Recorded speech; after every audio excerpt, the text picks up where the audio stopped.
Tú, hipócrita lector, con Christian Barnken. Un podcast original de Radio Pauta 100.5. Bienvenido, bienvenida, tú, hipócritas lectores. Soy Christian Barnken, un hipócrita lector como tú, y este es el podcast Tú, hipócrita lector, que se estrena todos los viernes a las 7:30 en Radio Pauta. También lo pueden escuchar en Spotify. ¿Cuál es el origen de este nombre que parece tan insultante para los lectores? Hipócrita lector. Viene de un poema del poeta francés Charles Baudelaire, quien en el poemario Las Flores del Mal, en el primer poema, que se llama justamente Al lector, luego de enumerar los abismos de su alma, los pecados, los desgarros interiores psíquicos de su psiquismo dañado, Baudelaire se da media vuelta, le habla al lector del peor de todos los monstruos, dice él, que es el aburrimiento, el más devastador de todo, y a renglón seguido afirma: tú lo conoces bien esto, tú, hipócrita lector, mi semejante, mi hermano. ¿Qué está diciendo Baudelaire ahí?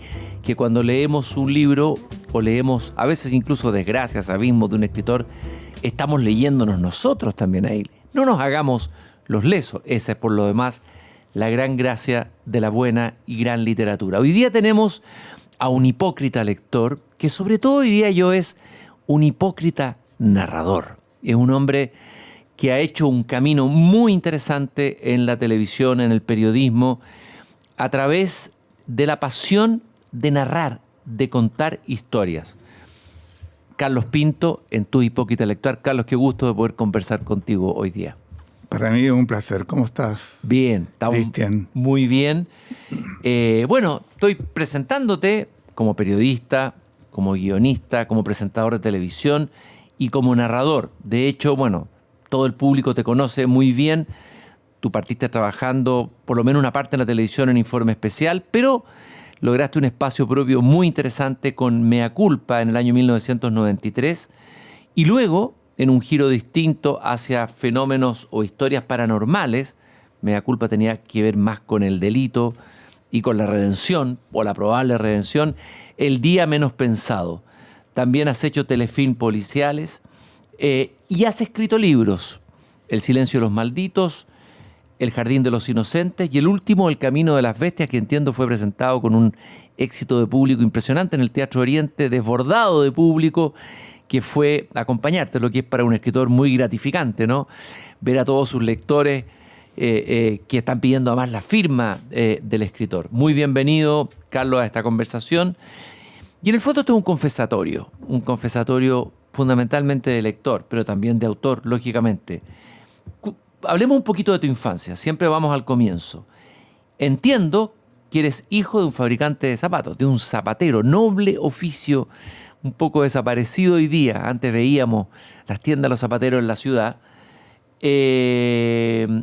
Cuéntanos quién era tu madre, tu padre, tu infancia, si en ese ambiente ya se contaban historias, si alguien te contaba historias a ti. Háblanos de eso. Sí. Bueno, gran pregunta. Soy un poco enemigo de muchas cosas a través de la televisión. Cuando uno se convierte en más o menos público, como que mi vida la abandono para hablar de mi trabajo, lo digo. Pero me has hecho una pregunta que ciertamente es base. Aclaro que mi padre es zapatero, como el sentido del concepto. Era fabricante de calzado, tenía una pequeña fábrica de calzado y bueno, eso creo que marca profundamente mi quehacer, porque yo era un chico de barrio, ¿no?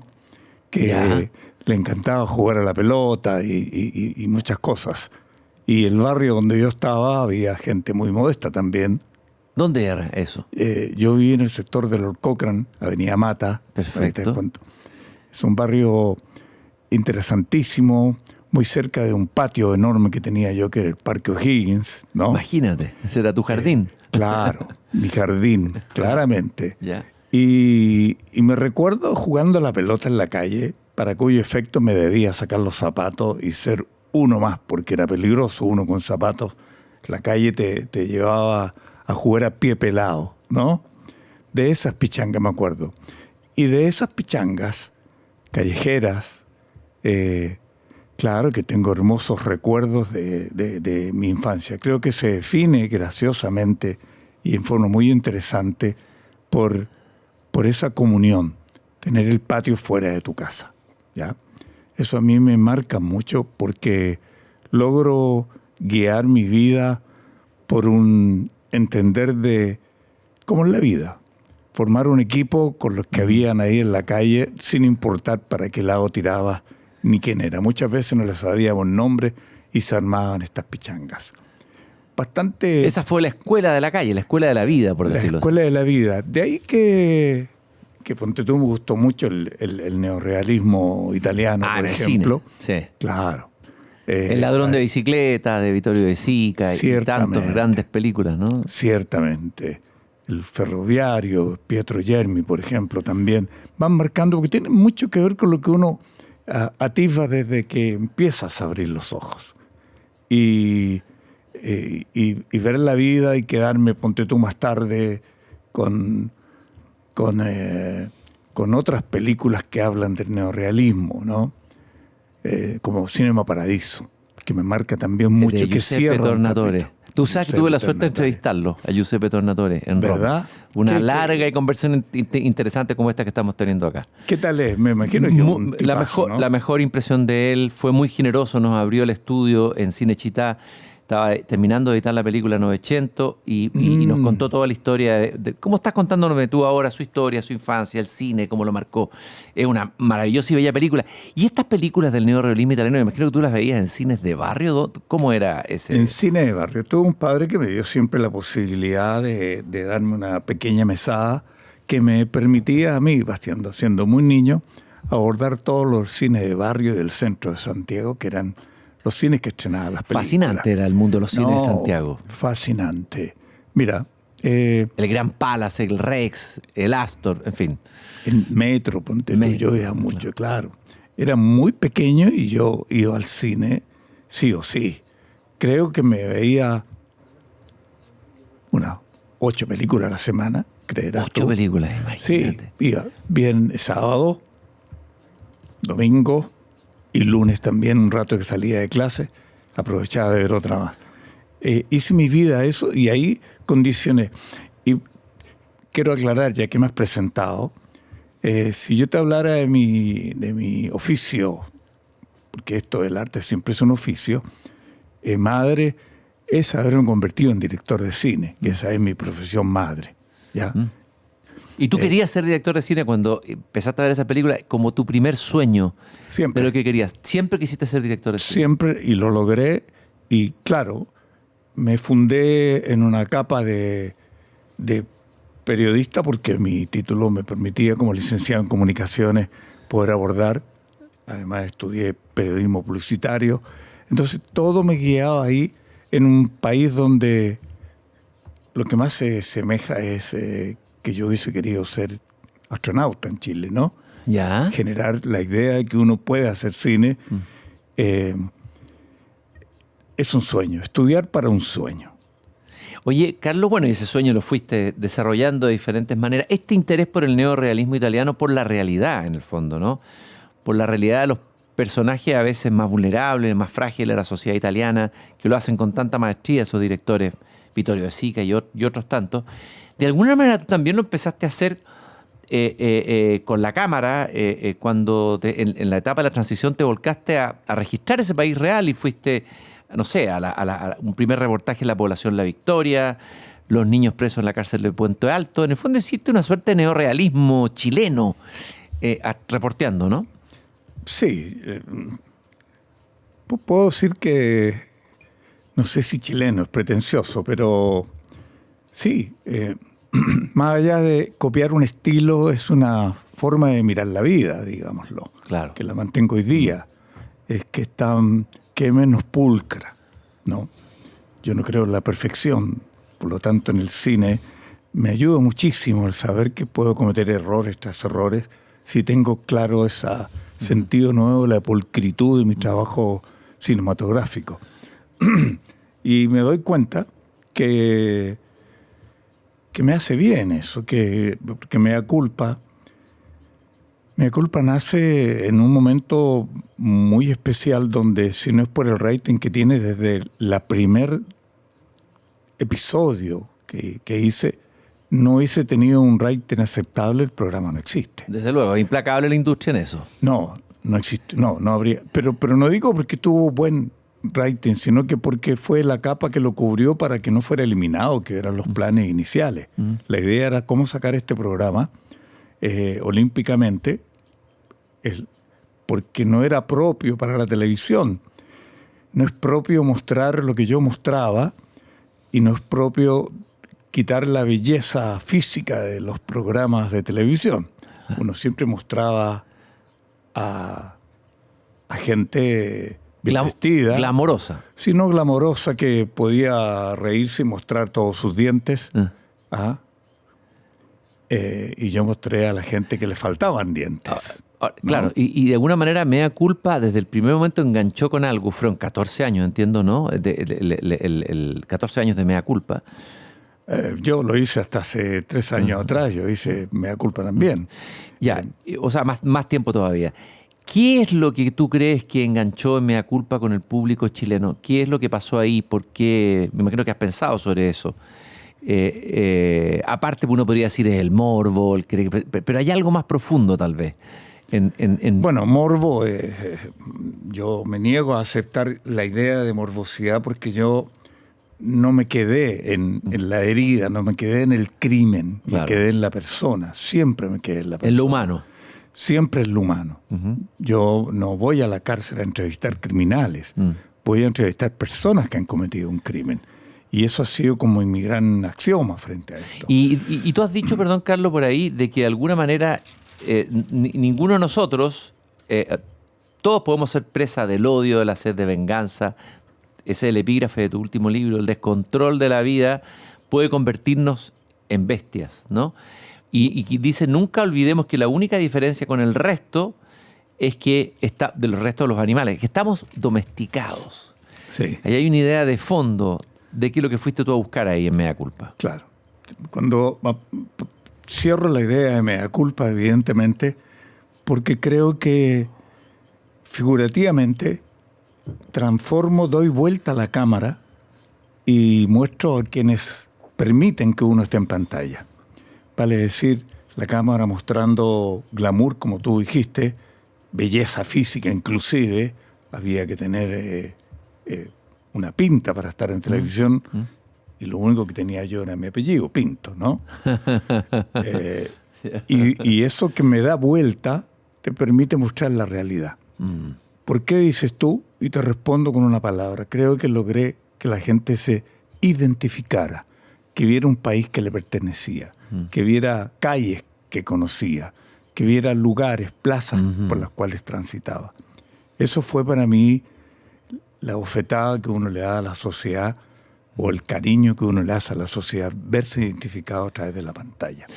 Pero bien, y te respondo lo segundo respecto a cuál es mi mirada. Evidentemente, yo sostengo una hipótesis que muchos psiquiatras y científicos hoy día, y tratadistas, digo yo, del crimen, pueden elaborar respecto a qué es lo que representa mejor. Entender que seguimos siendo animales, porque lo somos, nunca hemos dejado de serlo, de andar en 4 patas a 2 en milenios, y transformarnos en animales un tanto distintos, que aprendemos lo que hemos aprendido y de lo que hemos desarrollado.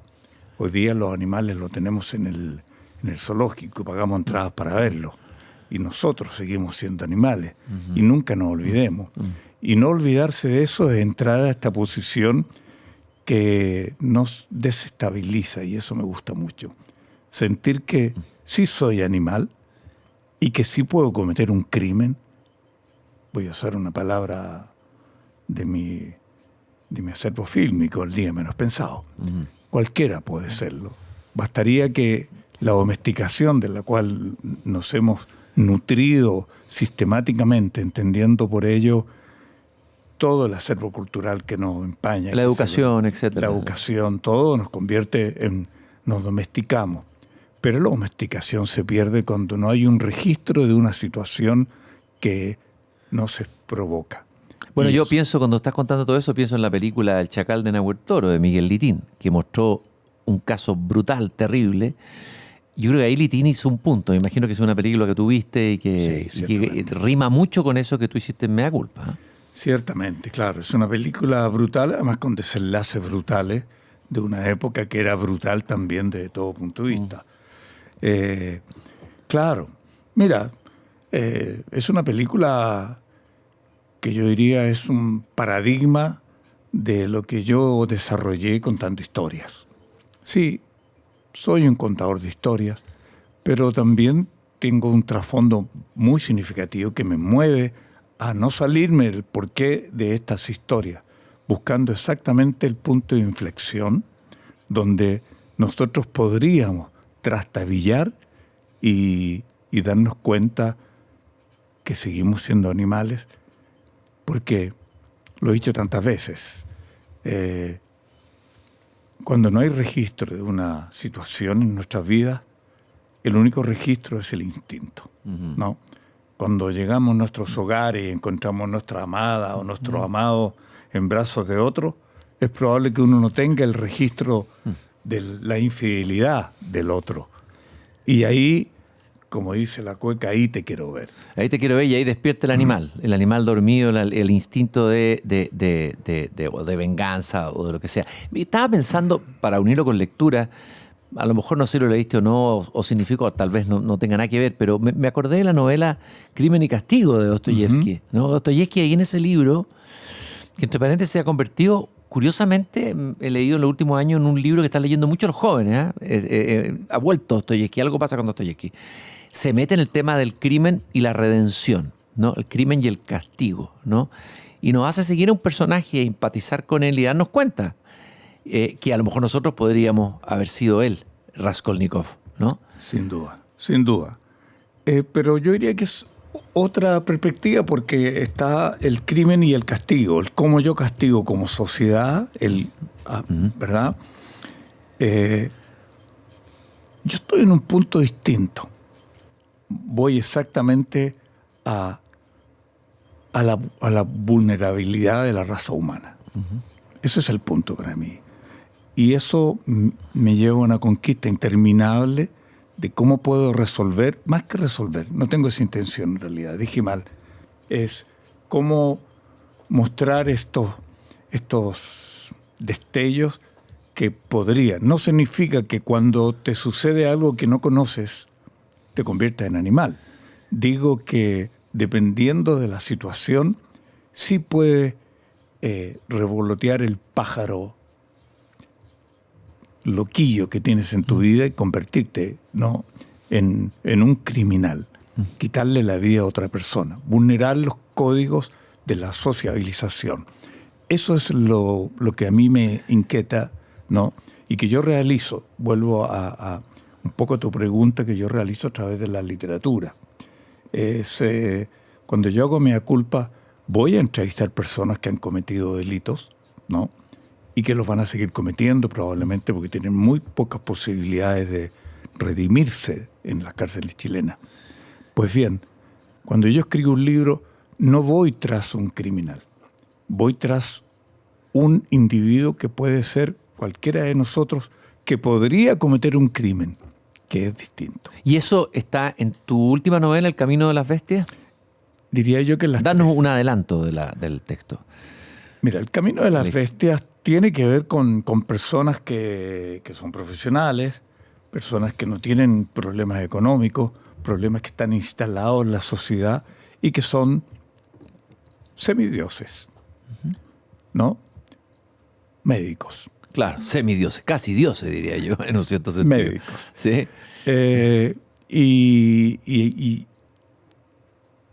mis historias se afincan, ¿no?, se inspiran en alguna o gran medida en historias reales.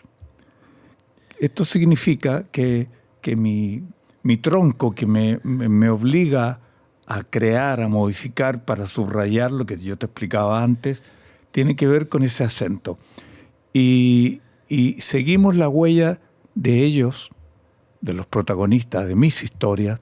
Estoy hablando ahora del Camino de las Bestias es precisamente viendo que frente a las problemáticas que ellos tienen, que son mayores que las que puede tener un ser humano común y corriente, nos encontramos con cómo pueden trastabillar también. A ver, vamos a ver ahora el Carlos Pinto narrador, el que escribe novelas. Este último con gran éxito de venta y con muchos lectores que te leen, El Camino de las Bestias.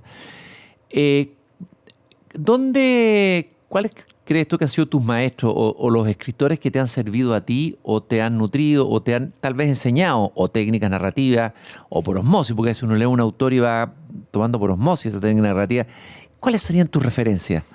Posibles escritores que te parezcan interesantes o que tú crees que dejaron una huella en ti como lector para llegar después a convertirte tú en narrador. Me tomo tu palabra. Yo creo que es por osmosis. Básicamente mi trabajo está ahí. Yo me considero un hacedor y me instalo a crear evitando por no sé qué, me gustaría saberlo algún día, tratar de no influirme creativamente por otros. ¿Ya? Aunque eso es muy difícil, puede parecer casi utópico, porque por eso te digo, es osmosis. Por eso te digo, es osmosis. Claro. O sea, hay algo ahí que tú no tienes conciencia. No está este ánimo de decir, me encantó este cuadrado, lo voy a copiar y lo convierto en rectángulo, nunca en una circunferencia. Digo todo esto porque claramente es mi inquietud de hacedor el que me lleva a hacer cosas. Soy creativo simplemente, pero hacedor. Estoy siempre viendo esa inquietud en mí y cada vez que yo escribo trato de no leer mucho, de no acercarme a la lectura precisamente para no tener conciencia de que podría yo decir este párrafo, esta visión me tiró. Pero los escritores que me ayudan, creo que orgullosamente vuelvo a mi país, porque tiene, si bien muchos grandes poetas... Tiene grandes narradores. Grandes narradores, y entre ellos a mí me encantó Baldomero Lillo. Me quedo con novelas que son muy conocidas y que cuando chico, mira, uno las lee y te llegó o no te llegó. Subsole, Subterra. Claro, los cuentos. Ponte tú, yo hice una película de La Compuerta número 12 en un guión de La Compuerta número 12 que lo escribí en mi mente y lo tengo narrado prácticamente, y que algún día voy a darle vuelo porque me sigue encantando. Veo que ahí la problemática social de Lota, ¿no? Para la gente que no conoce, cerca de Coronel, en Concepción, sigue revoloteando como hechos que a mí me inspiraron. También me he unido a eso a otros grandes novelistas. Manuel Rojas, por ejemplo. Manuel Rojas, claro. Vaso de leche, Hijo Ladrón. Hijo Ladrón. Bueno, Hijo Ladrón te tiene que haber interesado. O sea, a propósito de Mea Culpa, ¿no? Hijo de Ladrón, sí. Todo el trayecto que hace él en su vida y te va llevando. Es una narrativa tremendamente interesante y que tú sabes más que yo no sé si ellos han sido dignos de recoger el homenaje permanente que los lectores chilenos lo éramos a hacer a estos lectores. Claro, estos autores antes se leían en los colegios, se leían mucho más, y de pronto como que han ido desapareciendo, se han ido invisibilizando, pero son tremendos narradores y además hicieron algo que tú también hiciste con tu programa Mea Culpa. Mostraron una realidad que estaba invisibilizada, hicieron aparecer el mundo de los mineros. O sea, fue un shock para muchos lectores ese mundo de dolor, de sacrificio que mostraba Baldomero Lillo, también el mundo de Manuel Rojas. O sea, son escritores que mostraron la realidad chilena, hicieron aparecer la realidad chilena, claro. El Chile profundo, real. Y fíjate que parece muy sencillo que leyendo sus cuentos, ¿no?, uno diga, yo podría hacer una película. Y es bien interesante lo que te puedo decir. Cuando uno crece y ya se convierte en profesional, yo guionizo mis películas, por lo tanto puedo decir con un cierto grado de autoridad que además soy guionista, ¿ya? Que es un oficio también. Que es un oficio. Sí. Un oficio. Y en Estados Unidos, por ejemplo, un tremendo oficio. Absolutamente, sí, claro. Yo hoy día, de pequeños cuentos, como te decía,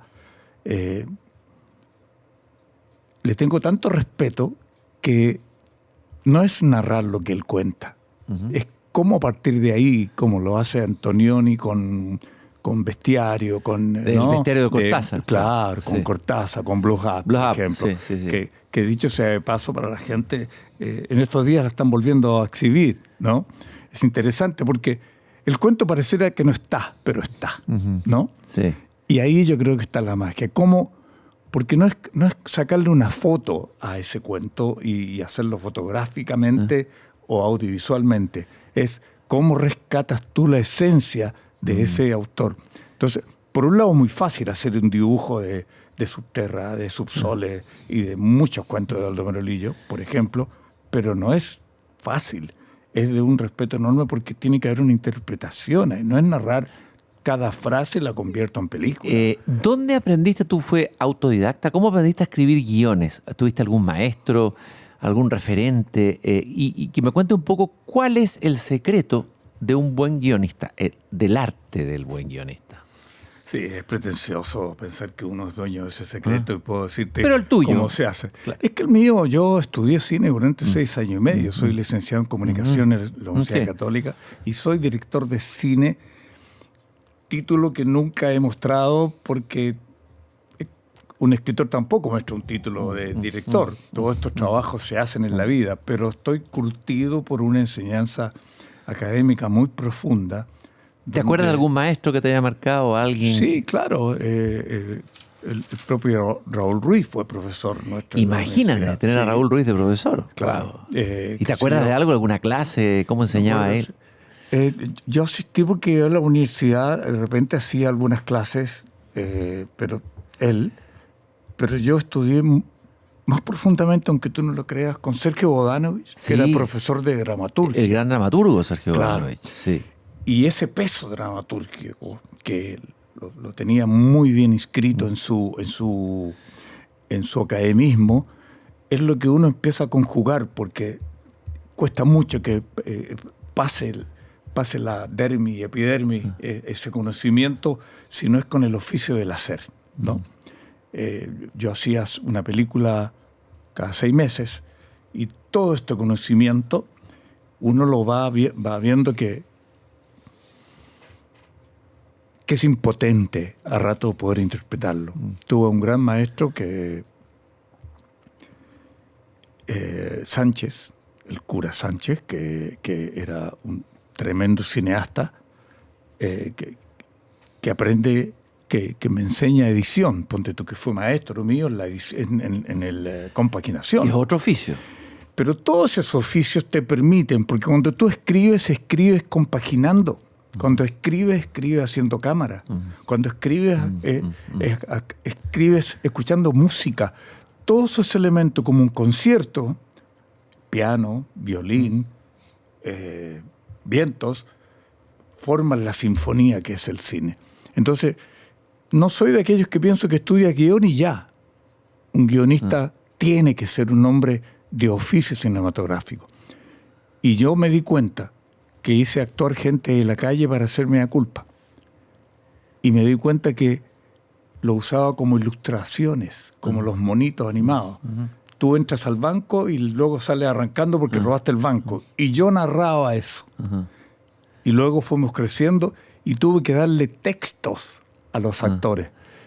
Y con todo el temor de ese conocimiento que está anquilosado en ti, lo hago despertar y empiezo a amarrar todas las áreas que tú dices para convertirme en un guionista, porque, claro, él corre, necesito música, él habla, necesito un texto. Estás escuchando un podcast original de Radio Pauta, 100.5. ¿Cuál es la diferencia cuando escribes un guión y cuando escribes una novela? Una de tus novelas que citamos al comienzo, Silencio de los Malditos, El Jardín de los Inocentes y El Último, El Camino a las Bestias. ¿Opera el mismo principio que acabas de describir o es distinto el ejercicio de escribir una novela? Bueno, ahí hay una madre para ambos casos, que es el concepto dramático. El concepto dramático, el drama. De la estructura dramática. La estructura dramática.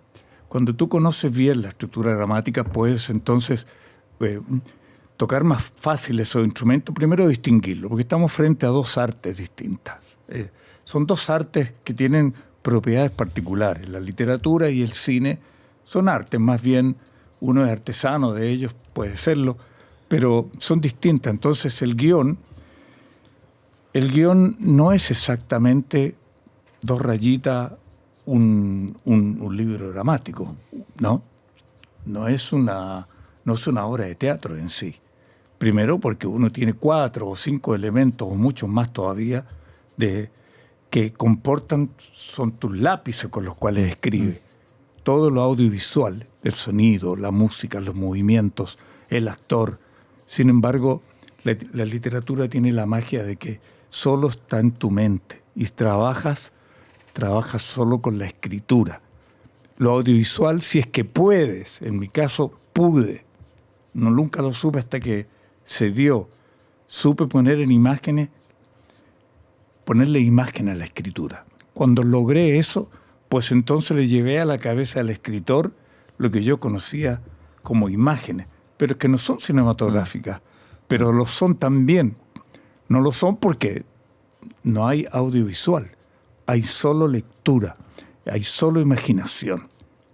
Y la magia de la literatura es que cada lector se imagina lo que quiere. Eso te iba a decir. Que en el fondo, a diferencia del cine, en que nosotros recibimos una historia contada, pero recibimos imágenes, vemos lo que el director nos hace ver, en la literatura tú tienes que empezar a proyectar tu propia imaginación sobre el texto que te has entregado, ¿no? Es un ejercicio distinto. Distinto, difícil. ¿Es arduo? ¿Es más arduo para ti escribir literatura que escribir guiones? No, hoy día es un placer escribir. Escribir guiones habla de sentarse frente a un teclado y escribir. Pero eso es el oficio, la dureza de escribir. Pero la conceptualización, el cómo yo transmito, ese es un elemento que para mí resultó rutinario, o sea, trabajador de rutina, como es un escritor, bien lo sabrás tú. Sí, claro. La escritura no es como dicen las películas, que de repente estás con tu novia y pides una servilleta en el momento que le vas a pedir casamiento y dices, disculpa, voy a hacer una parte, ¿no? Y voy a escribir una frase porque si no después la pierdo y te la guardas. No, esto es todos los días te sientas, todos los días escribes, todos los días resuelves. Y eso es fantástico, porque se te presenta el mundo del personaje dejado a medio camino ayer y no sabes cuál es el camino que va a tomar hoy. Hay una cierta incertidumbre que es la fascinación de la escritura. Y la escritura me va llevando de repente por lugares que yo no pensaba transitar, ¿no es cierto? Por ejemplo, ¿dónde te ha pasado eso en alguno de tus libros? En todos. Danos un ejemplo de algo. Estabas buscando un personaje, te encuentras con él, pensabas que ir por allá y de repente el libro te lleva por otro lado. Toma vida propia el personaje. Voy a hacer un spoiler, pero uno de mis libros se publica ahora. Se publican en Argentina, en México, en España, en Colombia pronto, y ahora el segundo, el Jardín de los Inocentes, se publica en el próximo mes en Francia, ¿no?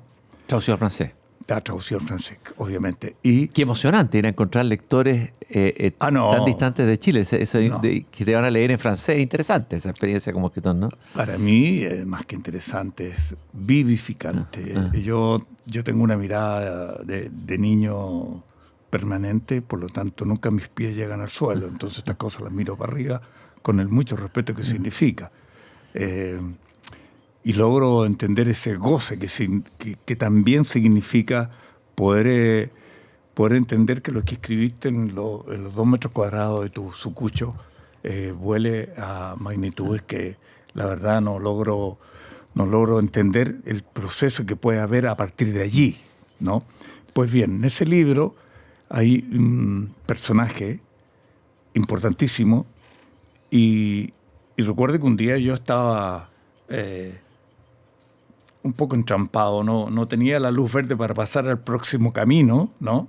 Que además es una bifurcación de 3 caminos, pero yo desde el arte dramático, aquí hay algo que probablemente no sé si tú lo ejecutas bien porque debes conocerlo, es algo me falta aquí.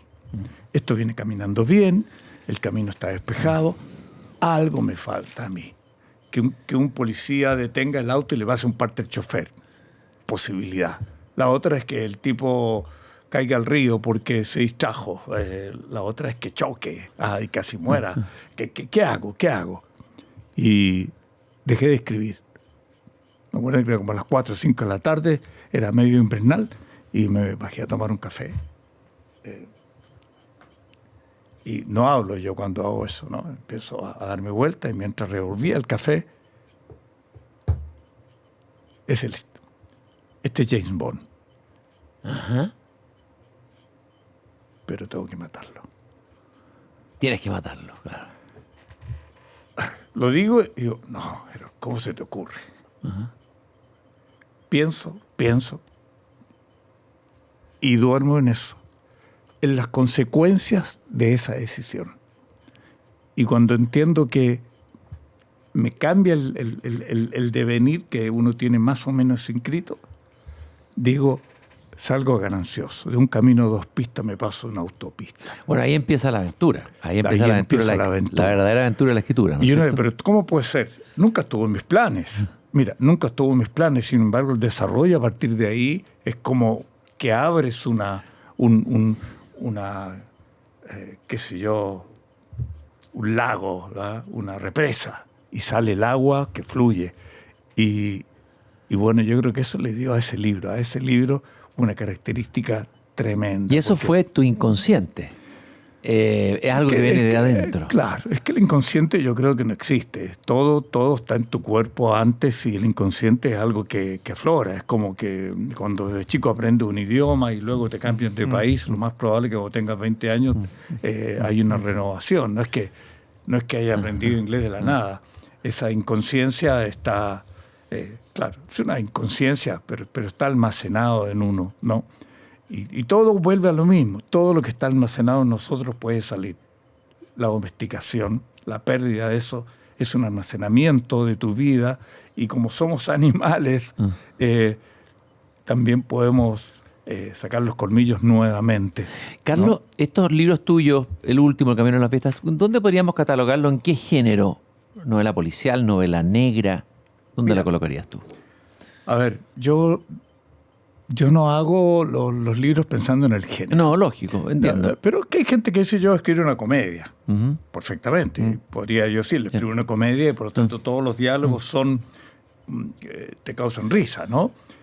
Pero en este caso, no. Yo no me hago planes de género. Yo solo lanzo adelante.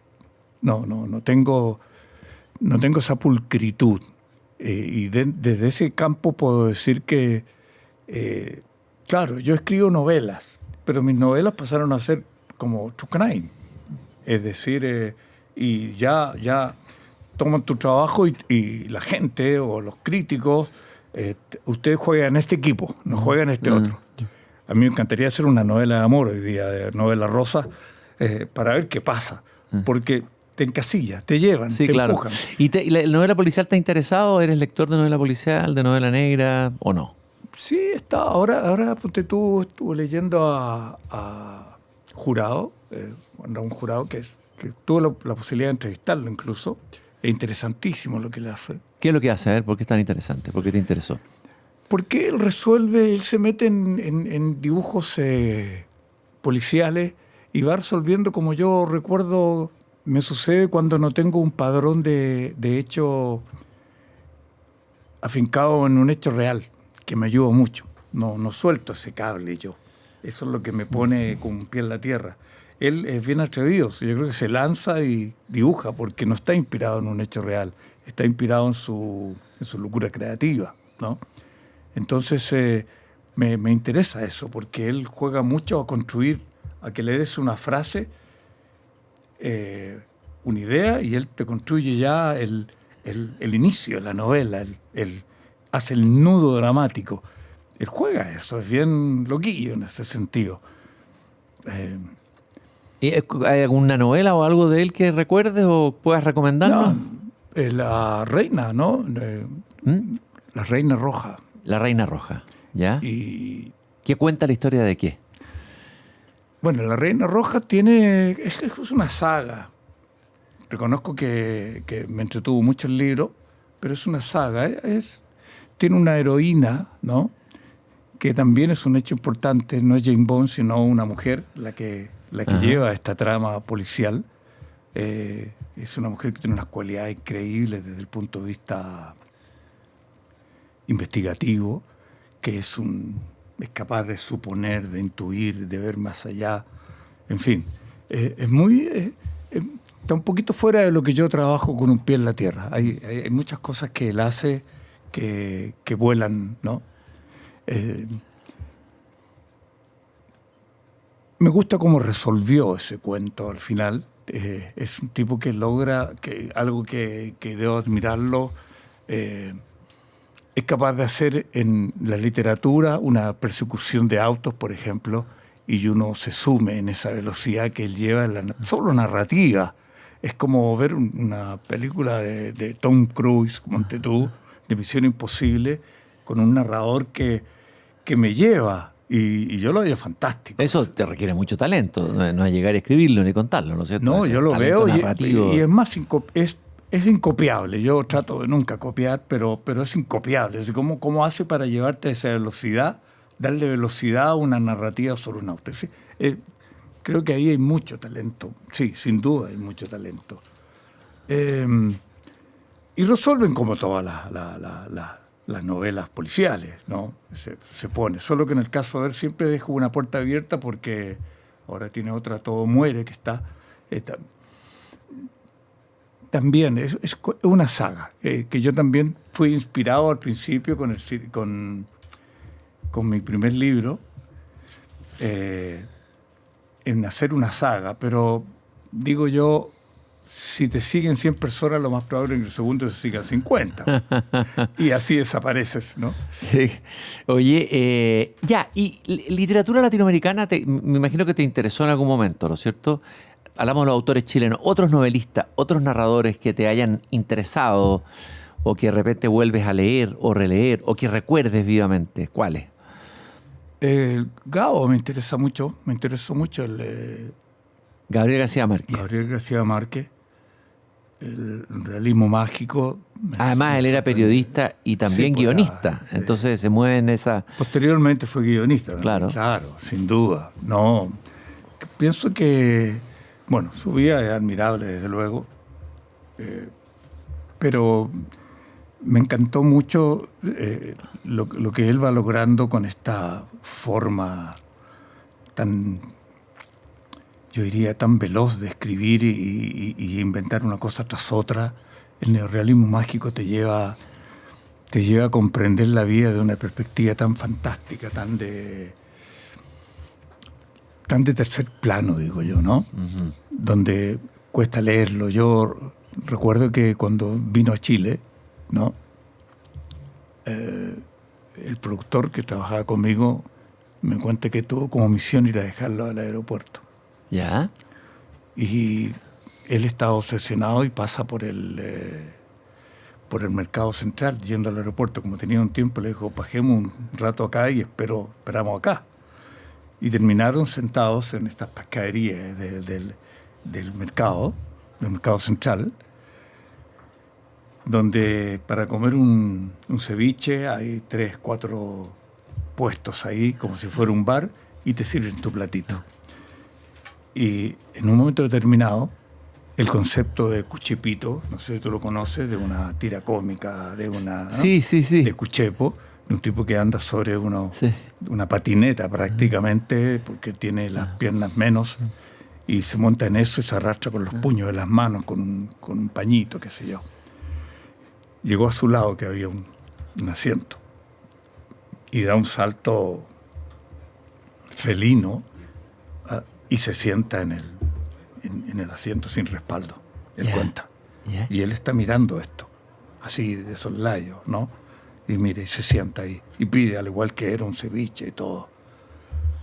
Y bueno, quería buscarlo conversación, me dice el productor. Y en ese momento entra en escena, no me imagino yo, porque conozco ese lugar, un tipo que llega a ofenderlo y lo trata pésimo, lo horrible, tiene una discusión, ¿ah? Y lo ofende, que le devuelva el dinero, que no sé qué, algo así. Y Gabo queda en primera fila. ¡Wow! ¿No? Ahí. Interesante, ¿ya? Y este tipo, sin bajarse la mesa, empuña las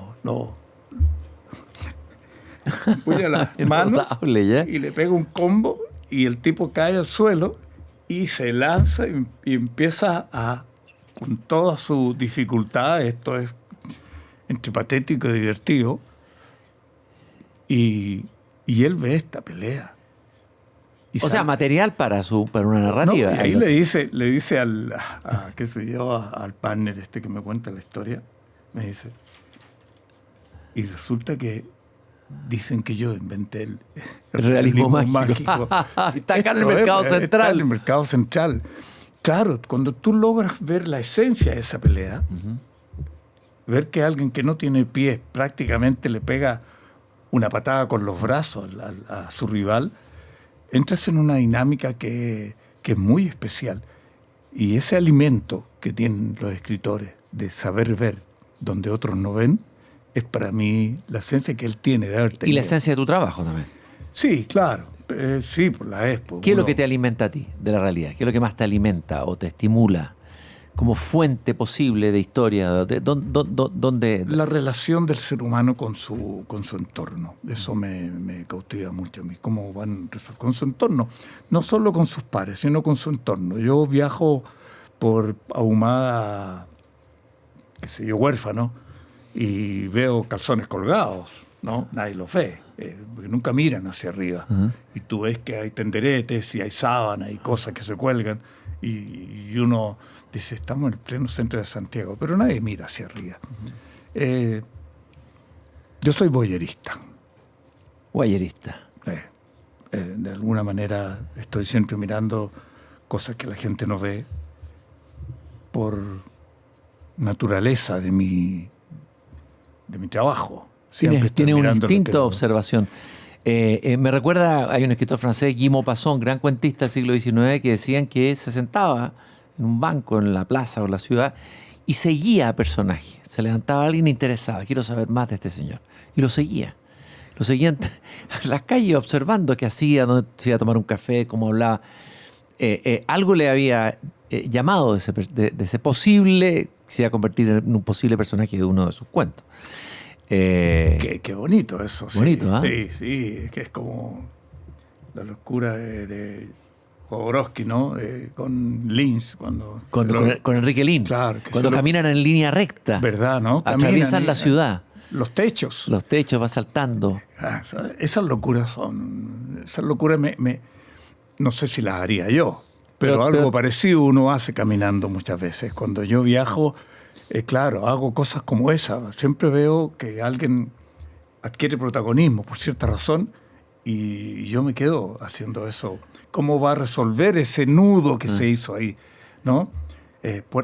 Algo pasará. Sí, cuando...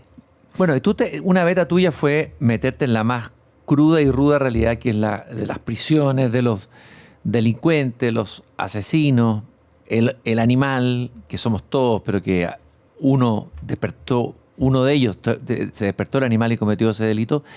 Pero también tu otra beta es el día menos pensado. Entraste en el terreno de lo paranormal, de lo fuera de lo normal, o sea, de lo que fuera de la realidad. Es como una segunda dimensión tuya. ¿Y de dónde viene ese interés? ¿De dónde nace? Te voy a solucionar. De ningún lado. De ningún lado, ya. Ningún lado. Cuando uno trabaja en televisión también quiere responderle a la masa, ¿no? La gente cree que yo soy un periodista policial. Estoy muy lejos de eso. Uh-huh. Yo no era tan buen periodista, era un periodista volante que hacía lo que había. Entrevistaba a Cantinflas o entrevistaba a un economista. En ese terreno tan dispar me manejaba. Entonces, claro, a mí me pasa que me voy definiendo con cosas que son el hoy. ¿no? Ese es mi mirar. Pero me hiciste una pregunta, discúlpame. Claro, en el fondo, a ver, entraste, ya entendí más o menos, entendimos. Bueno, perdón, vuelvo al día menos pensado. Sí. No hay razón para que yo esté ahí, sino el de hecho, voy a hacer un programa, pero quiero saber qué le interesa a la gente, que eso sí me preocupa.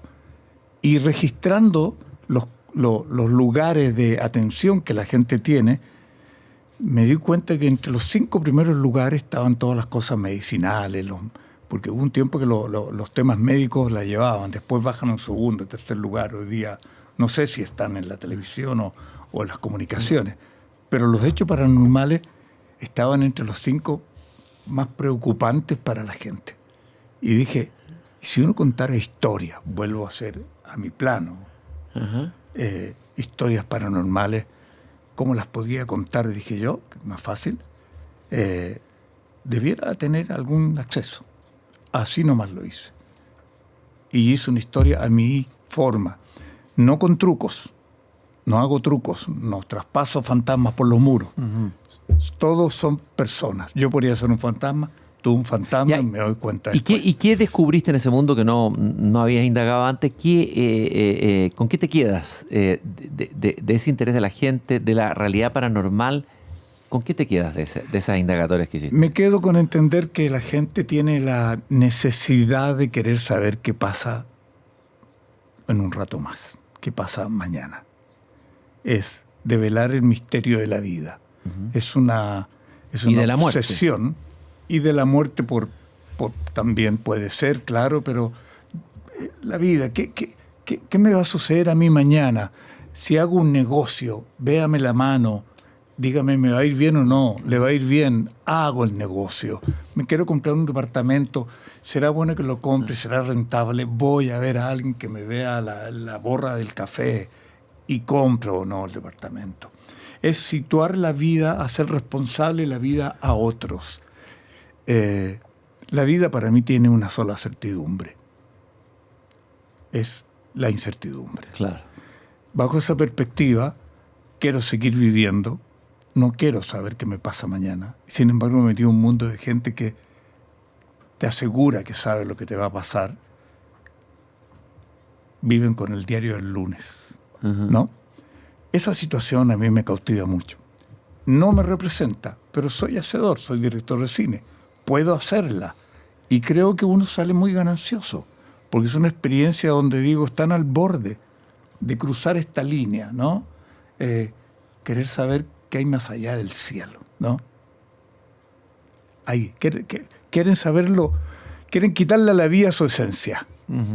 Deja que la vida... ¿Qué es la incertidumbre? Claro, porque la gente le echa la culpa a la vida de todo lo que le pasa. La vida me favoreció o no me favoreció. La vida es uno mismo.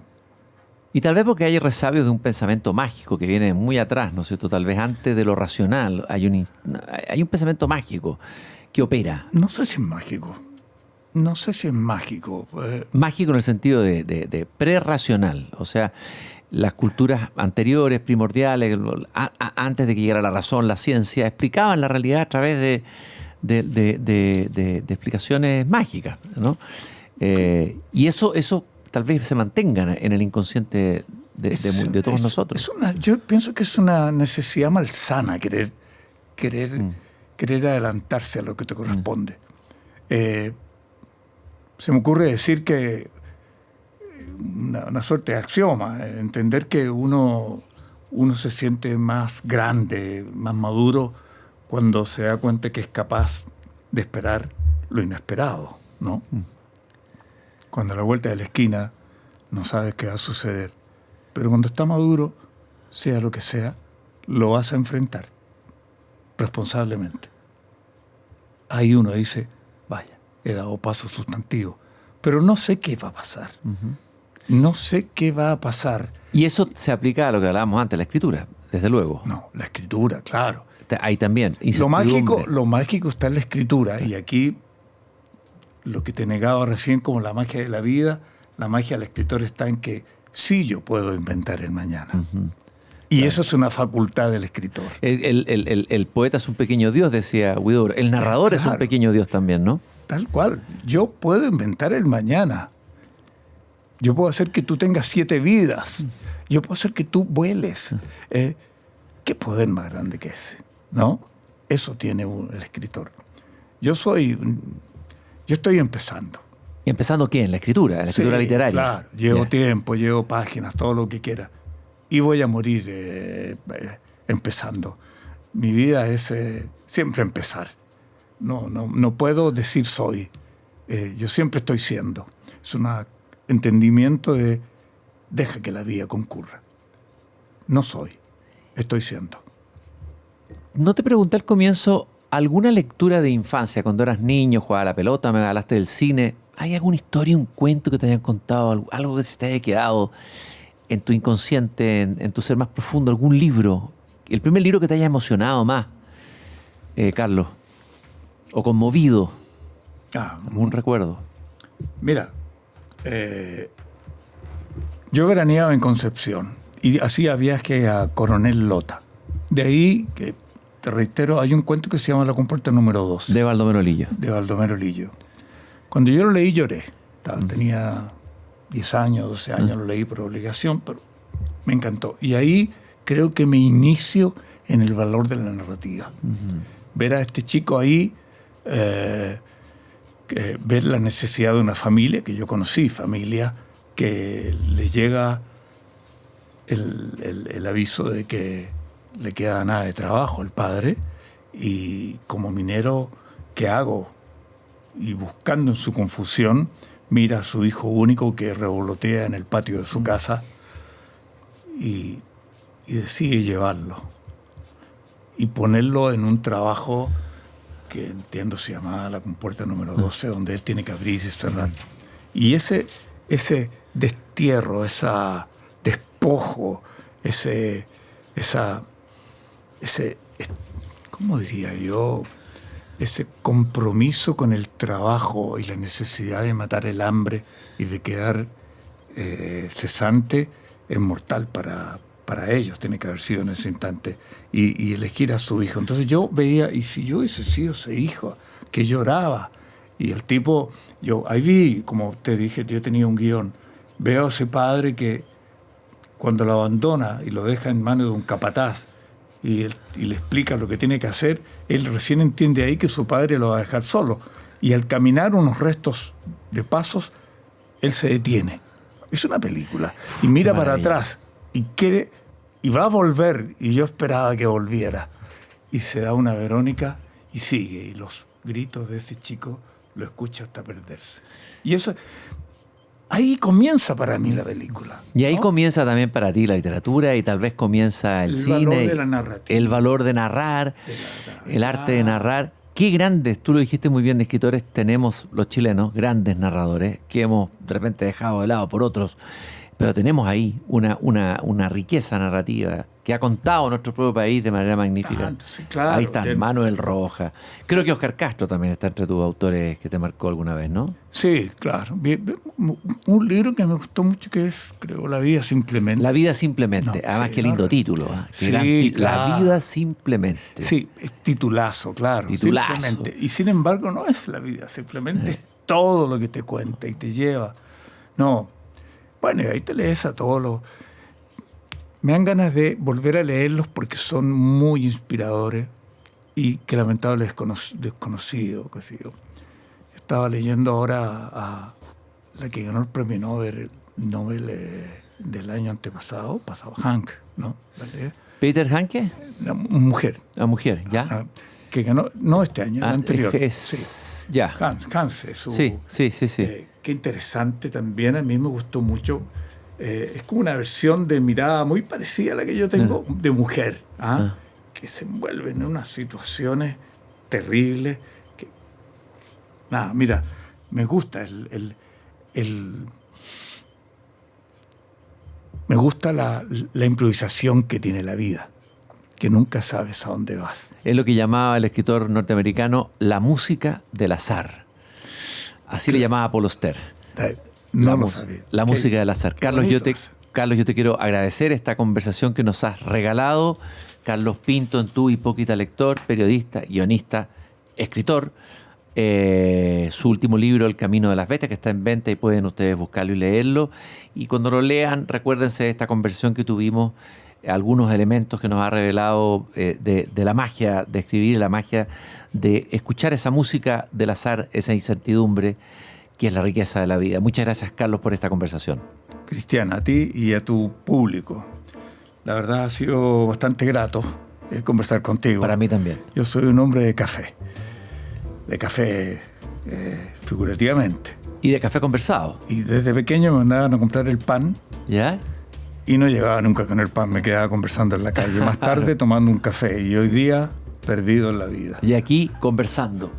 Este fue un capítulo más de Tu Hipócrita Lector. Queridos auditores, hipócritas lectores como yo, si les interesó esta conversación y quieren escuchar otras, búsquenla en pauta.cl, también en Spotify. Y recuerden, todos los viernes a las 7:30 en Radio Pauta estrenamos un nuevo capítulo de Tu Hipócrita Lector. Muchas gracias por habernos acompañado y hasta la próxima. Tu Hipócrita Lector, con Christian Warnken. Un podcast original de Radio Pauta 100.5.